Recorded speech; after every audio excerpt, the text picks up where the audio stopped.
Good morning, people. When you start to throw around maxims like the big one that we use around here, the purpose of life is to live a life of purpose, and purpose is found in connection with other. It doesn't hurt to unpack that a little bit and to understand um, what that might actually mean. Because, as we've suggested, especially in the last video, it's very easy, and I have too, um, in the past, looked at phrases like that with an eye that was conditioned by my circumstances, my upbringing, the culture that I'm living in, and the rest. And because there are such powerful and I think pernicious, unsupported assumptions in our cultural values, it's very easy to project an understanding of those kinds of maxims from a point of view that is, well, inappropriate, really. Um, the fact is, it can seem almost nonsensical or airy-fairy or Pollyannish or whatever. Um, but actually, if one adopts the view of, well, what my lifestyle and my choices have taught me, um, it actually seems very practical and very actionable and not not a metaphysical sort of thing in the slightest. So maybe I can make an attempt to um, work through that a little bit to provide some insights. But let me also offer up this before we get started. I have a conviction that when we're talking about things like relating or connection or things of that nature, um, I see that as a skill and as a relatively higher order skill that a person develops through time. I mean, it's quite clear that infants, for example, are incapable of it completely. There comes a point where children develop the ability to actually understand, hopefully, that other people actually exist, but they spend a fair amount of time early in life being unaware of that. Um, in a lot of ways, the whole process of growing up is to expand the sphere of one's awareness of other. In many ways, that's what maturity really comes to mean and be. And I'm certain that when you hear the language that I'm using, it can be easily heard as perhaps relationship advice for intimate partners, which it could be. But again, as I see relating and or connection, however you'd like to phrase it, as a skill, it is a universal skill as well, meaning that you are going to use the essential toolkit that you call relating or connecting universally, that you will relate to the world that you live in, you will relate to the various elements of your internal psyche, you'll relate to your intimate partners, you will relate to your family, you will relate to all these things with essentially the same toolkit. And it's useful to spend time in reflection about where there's the most friction in that. What sphere of influence of your relating is the most difficult?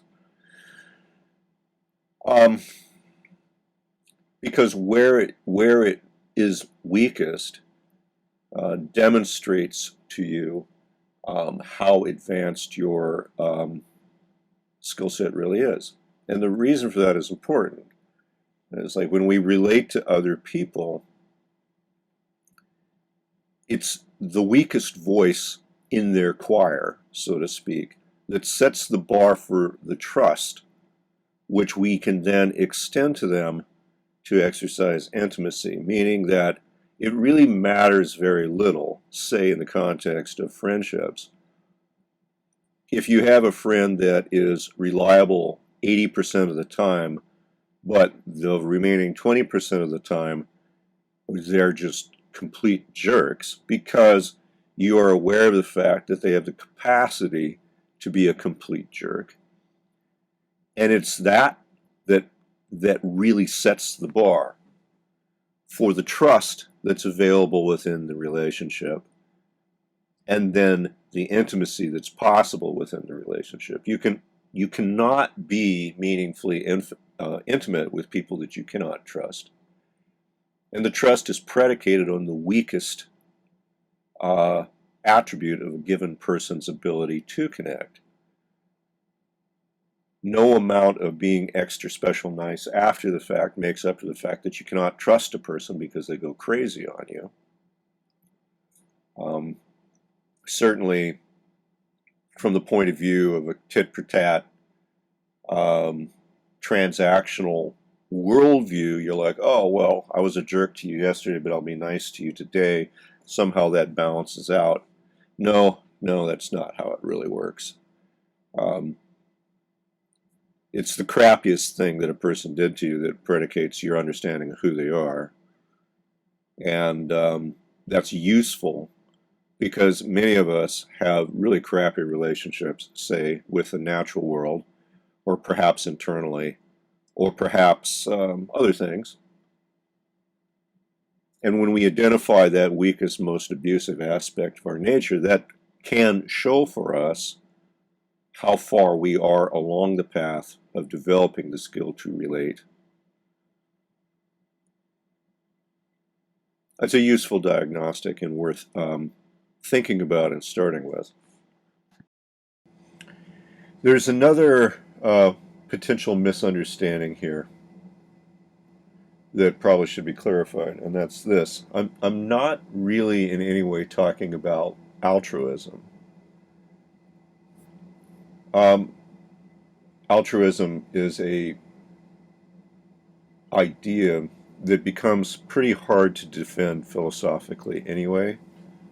I mean, I wouldn't want to get into some gigantic quibble fest about how rigorous we look at that, but altruism, moralism, shoulds, things of that nature, I don't really find to be particularly constructive concepts. And I'm certainly not suggesting that, say, for example, in my view towards ecology, which you're probably aware of, that altruism has a place to play there. I'm not worried about that. I think it's necessary to understand that any living organism has a right to try to seek that its essential needs get met, and met to its satisfaction. All right? This is not a situation where we're talking about sacrifice per se. It's just that individuals who are able to connect with other and who are aware that other exists and has some level of respect for other,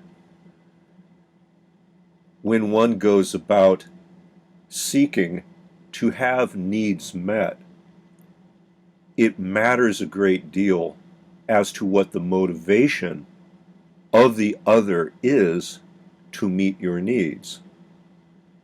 Meaning that you may want something or need something very deeply and profoundly, but you're not interested in getting that need met at the expense of other. You only want that need to be met joyously because you have respect for the needs of other as well. And for a lot of people, the meeting of needs joyously is a need in itself.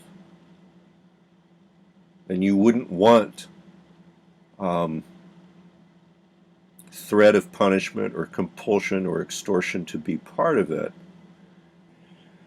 But of course, obviously, with any kind of reflection, it very often is, even in the case of interacting with people that might claim to love you a great deal. They demand, in fact, their needs be met by you, and they don't really care that much about what it costs or how it gets done.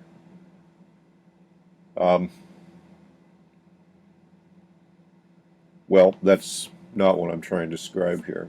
There just simply is no place for that in the heart of an individual that's interested in connection and intimacy. But again, we're getting back to the dynamics of the I, it, and the I, thou. The I, thou takes the other into account. The I, it sees the other as a resource, in fact. And there's a gigantic gulf between the two.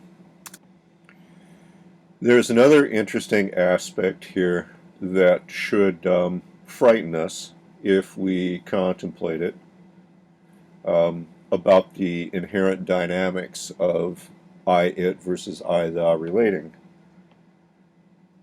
I, it relating is in essence, really, because it doesn't take other into account, needs being met through stimulation. The other is seen simply as a raw resource or the engendering aspect of a certain kind of sensation, and that sensation meets the need, and that's considered resolution.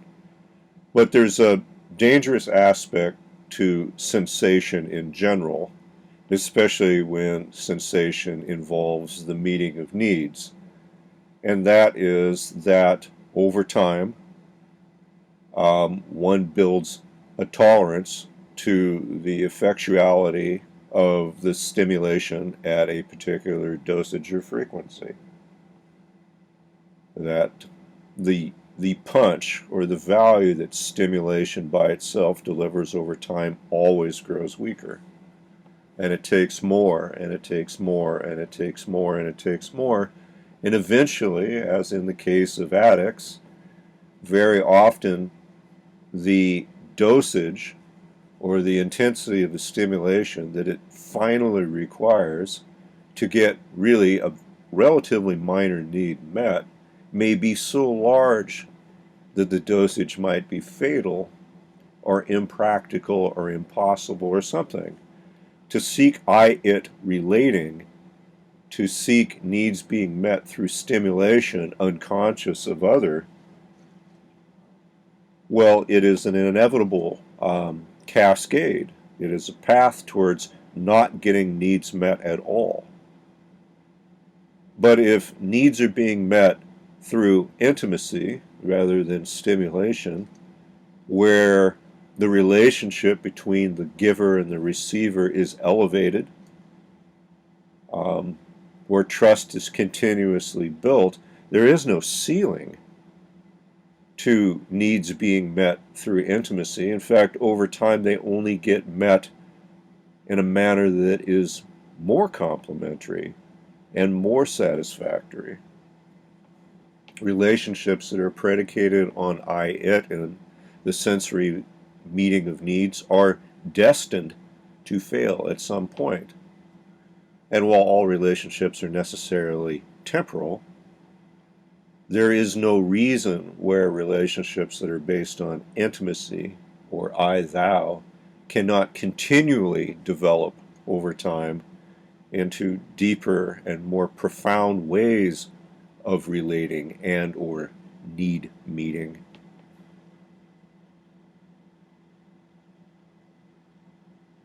In fact, the trust that develops over time in intimacy is likely to engender the awakening of needs that weren't even at the level of consciousness, because it would have been too dangerous or too vulnerable or too intimidating to even imagine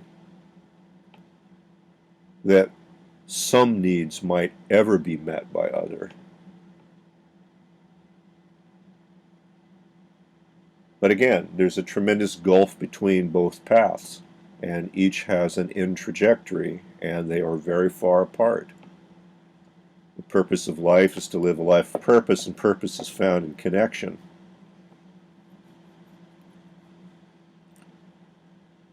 It's absolutely essential that that connection is found through that reciprocity and intimacy with other. Um, any other way is doomed.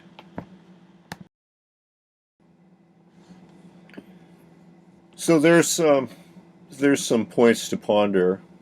Um, if I can get at it later in the day, I will get into kind of the second half of where I want to go with this. And this is kind of the contemplation